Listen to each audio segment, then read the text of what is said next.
Let me do that. Nathan Cox here. Guys, we're talking about shut-off valves here. These are for your faucets, like kitchen vanity faucets, and for your toilets. Let's do a quick close-up. Okay, that's right. You guys know what this is. Alright, now I already started this video, but I'm redoing it because I got too lengthy. This video is going to be on repairing and rebuilding these old multi-turn brass craft shut-off valves, because you can get rebuild kits for them. People are going to ask, why do I want to rebuild it? I just want to get rid of that old thing because it's leaking, okay? It doesn't shut off all the way, or it's leaking by the handle, okay? Here's the thing. I'll try to go through it really quickly here. If it's on a galvanized pipe, a lot of times, you know, this is like 30 years old now. So when you take it off, that old rusted threads on the galvanized pipe, a piece of that thread breaks off. So you go to put the new one on, it doesn't seal all the way at that joint. So you got that leaking problem. Now yes, you can take that nipple out and go to either the elbow or the T, yes, because those parts of the junction are much stronger than the pipe. The threads are much thicker in there, and they're actually reinforced that way, okay? So they generally never have a problem, but you got to be able to take that old nipple out. And sometimes it's like in the wall or through the floor, and you don't really have a good ability to grab a hold of that and crank it off. You can't just put the pipe wrench on the threads, because then you just crush it, right? You get what I'm saying? So sometimes it becomes a huge problem, okay? So I never take off a shut-off valve off a 30-year-old pipe without the intention of replacing that nipple, okay? First problem. Second problem, what if it's on copper? People are like, well, you can just undo that compression nut, pull it off, put the new one on, put it back on. Well, that brass ferrule that's still on the copper pipe and the nut, those were machined to go with that specific one you just threw away. You put the new one on and they were not machined together. Okay, so even though the fit is close, it's not perfect. You can throw some thread sealant on there and goop it up, but again, it's not right, okay? And sometimes it can still fail.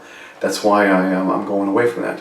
If you have enough extra copper pipe where you can cut it off and put a clean, all new shut-off valve and the compression fitting on it all together, that's great. I'm not going to stop you from doing that. That's a great thing to do. But most of the time, you're not left with enough copper pipe hanging out through the wall or through the floor to do that, okay? So that's why we're going to talk about repairing it. So let's just get right on there, and I'll show you how to rebuild these. And this is specifically the Brass Craft brand, because you can go to Home Depot, okay? And I'll put a link in the description down below for the website where you can order this piece if you don't have one near you, or you just see what it is. Okay, here being really close up. Alright. Alright, so yes, this is a brand new shut-off valve. I was thinking about doing this one with more ones I have in place. There's no way I could get the camera angles right, okay?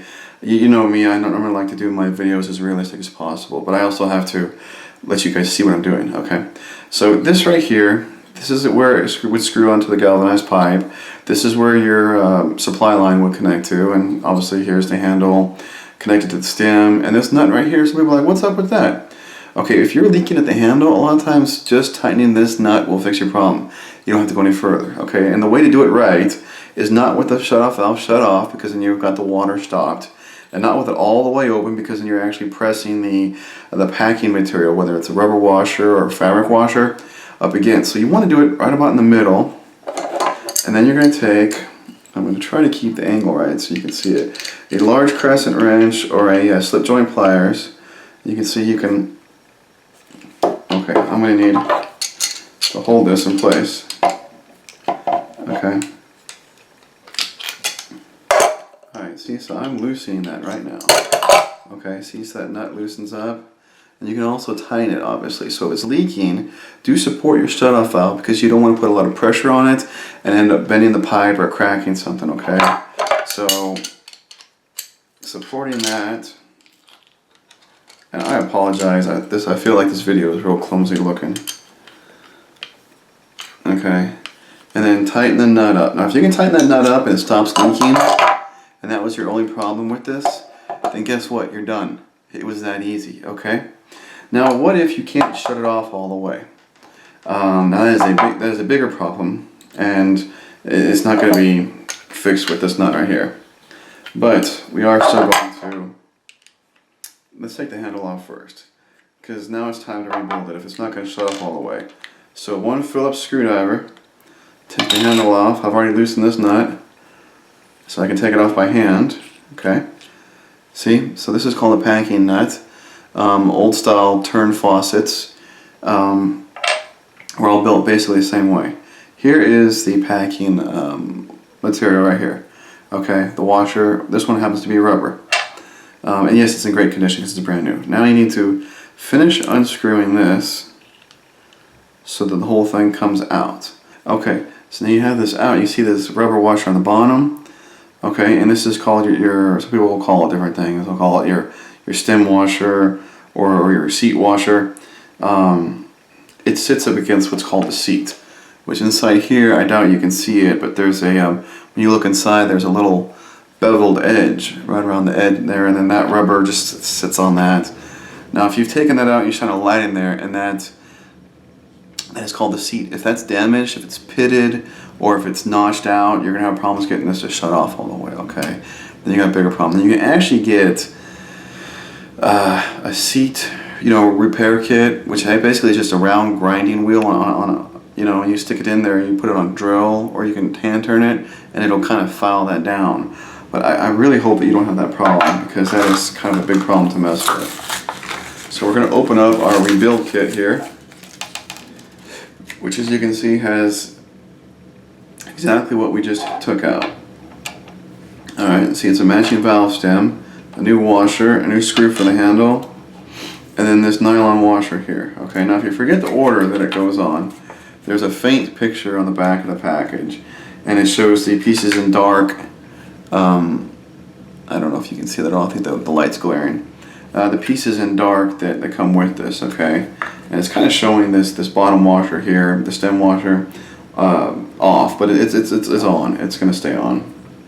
Alright, so you just take the stem and screw it in. Not so hard. Alright, and then we have the nylon washer. Okay.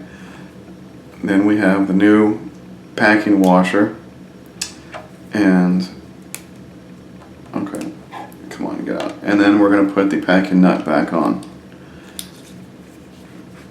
You're going to want to tighten that up a little bit. And then when you put the handle back on, and like I said, there's a new screw.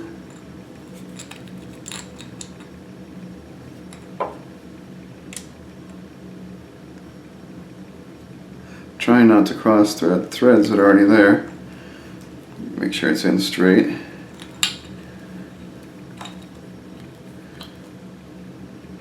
Okay.